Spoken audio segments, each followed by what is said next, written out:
This is a business. Me personally, I would have probably picked Hadi or Andrew. Whatever they did to put on the 10 pounds of muscle, sorry, I shouldn't say muscle. He was actually legitimately, in my book, he was 100,000% an 8th place finalist.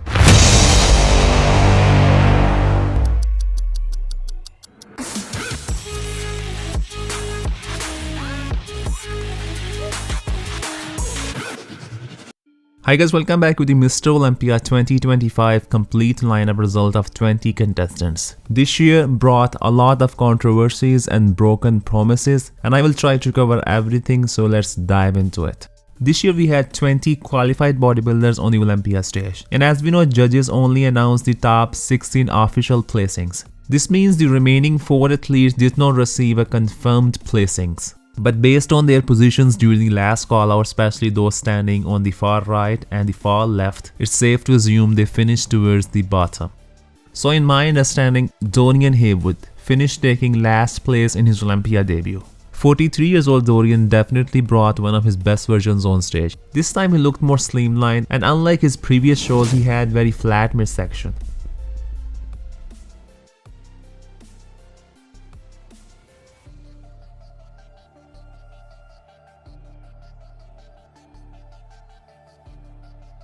All the way from China, Shen Chenglong has made his Olympia debut, and he was potentially taking 19th place in my estimation. He was big, he had humongous quads, but he did not have enough muscle separation. And in the back shots, he was really weak.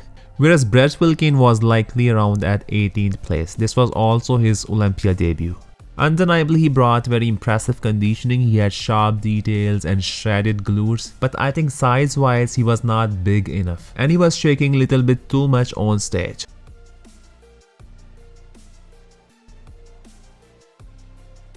I think Akeem Williams brought very impressive package, but he could not sneak in the top 15. This time he managed to peak well throughout the entire show, and his conditioning was really excellent in the front and side shots. Whereas undeniably his lats are his main shortcoming. Other than that, he looks really outstanding.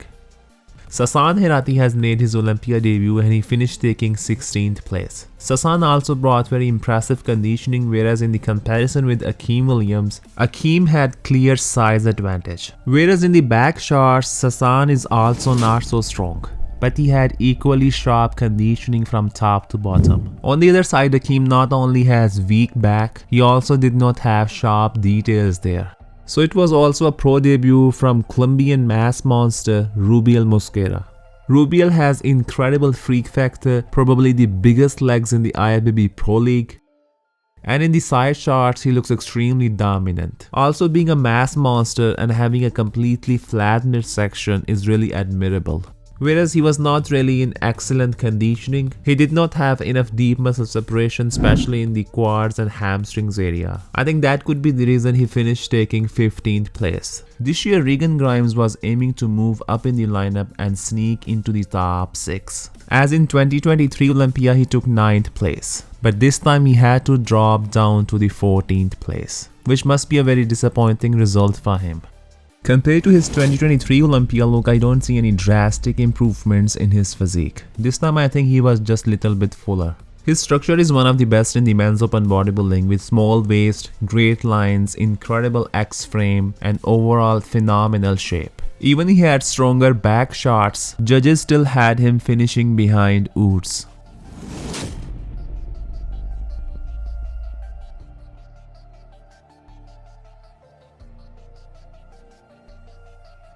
He was a little bit shaking, and I think his conditioning could have been better. Whereas in my opinion, he still might have edged out Urs. So Urs Kalechinsky has made his open debut and took 13th place, which is realistically very impressive result for Urs. He did not have any proper off season for transitioning into men's open division, but he still managed to brought 38 pounds of more mass compared to his last classic Olympia show.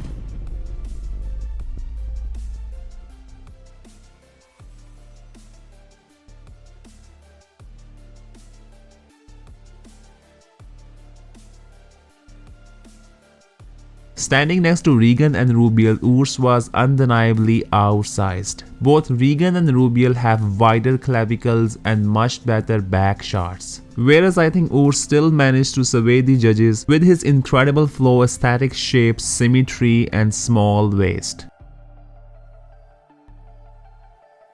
Jordan Hutchinson brought very impressive package. His conditioning was on point and he had very dry, hard look. His quads, hamstrings and glutes were very sharp with incredible details, and he did not have any stomach issue. His midsection was fully flat. So overall it was very impressive performance from Jordan in his Olympia debut. You predicted Behruz to win the whole show. I did say this when he said Behruz is going to win. So many fans and experts, including myself, had high hopes from Behrouz Sabani for this year Olympia. I think no one had him outside the top 10. Even his coach Milos Sarcev himself expected nothing less than a top 3 finish. But he was in the second call out and he could not crack top 10. Whereas coach Milos Sarcev has already explained in his recent podcast that what was the main issue with Behrouz on a show day. He got toothache that developed into 2 and then 3 teeth hurting him. Cannot eat, cannot sleep. So all these things are affecting. I can imagine just a level of stress. Yes, for sure, he didn't deliver the package that we expected him. Behrouz is known for his razor-sharp conditioning, but he did not have the same level of sharp details which we saw in Dubai Pro, and he was extremely flat this time. This was undeniably one of his least impressive looks. So he stepped on stage without his main strength, his dry hard conditioning, the sharp details and crazy striations. Yet he still was very competitive and judges had him beating Regan Grimes, Urska Lechinski and Jordan Hutchinson. He was kind of disappointed, but I think it's still a great result for Behrouz. So the Russian rising star Gudvito has managed to crack top 10 in his Olympia debut. He was looking tremendous from size and conditioning standpoint, and during pre-judging, I personally had him edging out Nick Walker. Nick is known for his wide frame, but this time we saw Gudvito standing next to Nick, and he was just not wider than Nick. He had better prominent V-taper, small and controlled waist with much better quads development. So Gudvito has his own shortcomings, like his front lat spread shot does not flow very well. Also his side tricep shot is not really strong. Plus his back double bicep shot needs to be improved, but other than that he is very strong in every other shot. Especially in the front double bicep shot, I think he could stand next to Hadi Choopan and Derek Lunsford. I personally had him higher than 10th place. William Bonac has finished taking 9th place out of 20 contestants. He does not have the best shape and structure, but he always brings very balanced physique. He has kind of blocky physique and not really prominent V-taper, but beside this he does not have any major weak point. He is 43 years old and he still has very bubbly, thick, very mature physique. So this year again Tonio Burton has finished taking 8th place. His goal was to crack top 5, but finishing at 8th place is still an outstanding result for Tonio. He was fighting in the second call out and he was the smallest in the comparison with his fellow Olympians. And we have not seen any drastic change size-wise in his physique this year.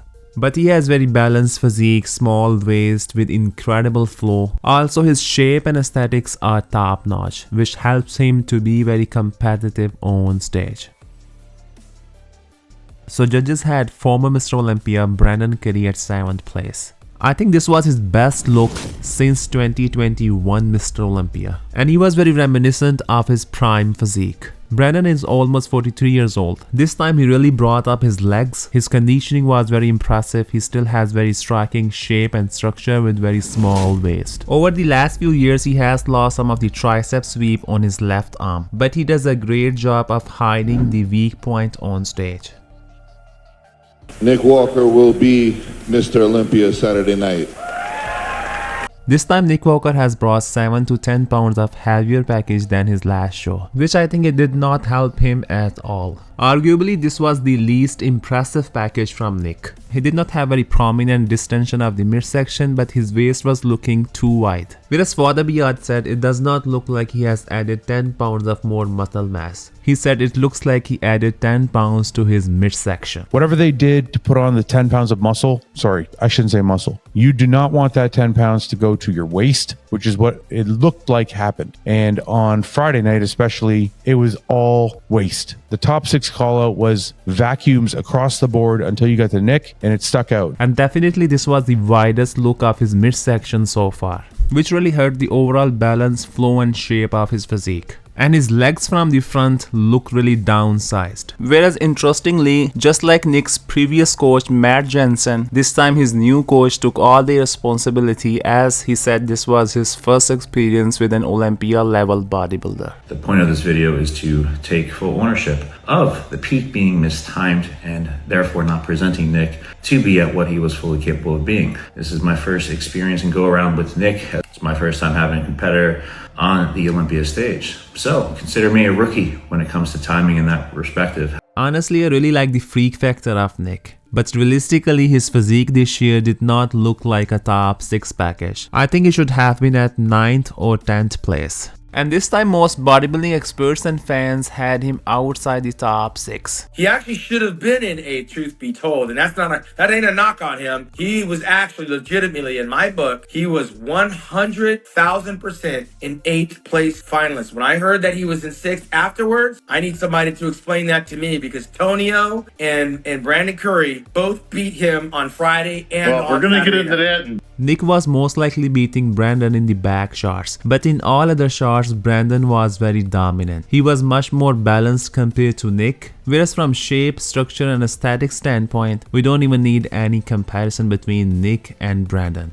So as far as I know, Martin Fitzwater was at 232 pounds on stage this time. He was not chasing size, he brought very sharp package, which gave him a very complete look. From my standpoint, he does not have the best abs. His midsection is right on the edge. He needs to be very careful adding more size, or it could start to show some distension like Keon Pearson this year. I was very excited to see Martin standing next to Derek, but he did not get a proper chance to be compared with reigning Mr. Olympia. Yet he still exposed some of the shortcomings of Derek, such as his conditioning was much better. He showcased relatively very small waist, whereas Derek midsection is now on wider side. His legs were looking outstanding with quads feathering, and I think he had the best lower half from shape and conditioning standpoint. Even Samson has very impressive quads, but he does not have those fine details and muscle separation which Martin has. So former Mr. Olympia Samson Dauda had to drop down to the 4th place this year. He was trying to chase conditioning, and in the process he lost so much size. And this was the smallest version of Samson since he's been competing on Olympia stage. He was looking extremely weak in the back shots due to losing so much muscle mass there. And honestly, I did not see any drastic improvements from conditioning standpoint. But undeniably his waist was smaller and he had flat midsection. But he still did not have crisp, sharp details there. Even after losing so much mass, he still showcased very blurry details in the center of his physique. So as far as I understand, Samson cannot bring razor sharp conditioning like Hadi Choopan, Phil Heath, Ronnie Coleman. He has kind of very thick skin. So he needs to find the right balance between size and conditioning, which we saw last year in his winning performance. Get in your box, he says. He's like, yeah, get in your box. Look at him. He's like, no, move your feet. He's like, yeah, you're not going to crowd that line. Don't out angle me. Gentlemen, stay on the line and hit a front double bicep. See? Andrew's like, see? From my standpoint, this was the most impressive package from Andrew Jacked. After Hadi Choopan, he was the most shredded in the top 4. Compared to his last show, he has made drastic improvements conditioning wise. He's still weak in the side shots, but in all other shots he was looking phenomenal. Andrew has combination of everything: size, shape, symmetry, incredible flow, small waist, wide clavicles, and phenomenal X-frame. Judges gave him 3rd place, but many fans saw him potentially winning the Olympia, or at least in the top 2.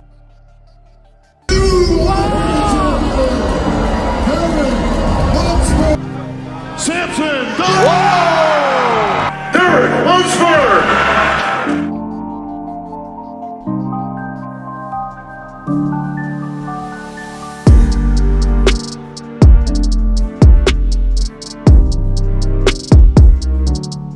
So Hadi Choopan had to settle for 2nd place again this year. If we talk about his shortcomings, so he definitely has slightly imbalanced quads. But realistically, he always had this issue.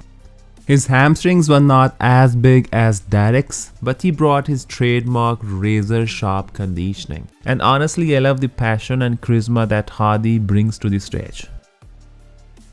I would like to compare this year's Hadi look with his 2019 Vancouver and 2024 Arnold Classic physique. And these two versions of Hadi I like the most. So I think it's fair to say this year it was not the best Hadi we saw on stage. But compared to the winner Derek Lunsford, he was harder, he was sharper, and he had better overall shape. Whereas Derek played the size game this year, arguably he was slightly bigger than Hadi in almost every other shot. So from size standpoint, Derek was more complete. Whereas in my opinion, this was his least impressive conditioning. When Derek made transition in the men's open division, he was known for his shape and small waist. But now his waist is getting wider, especially this year it was very prominent. And to me, his waist just looks kind of bulkier now.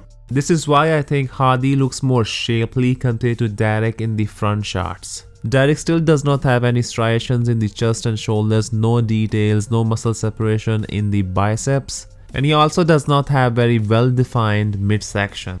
So it's fair to say that it was not a decisive victory from Derek. From my personal preference, I think Hadi Choopan or Andrew Jack could have won. Now, people keep asking, why all the hate on Derek?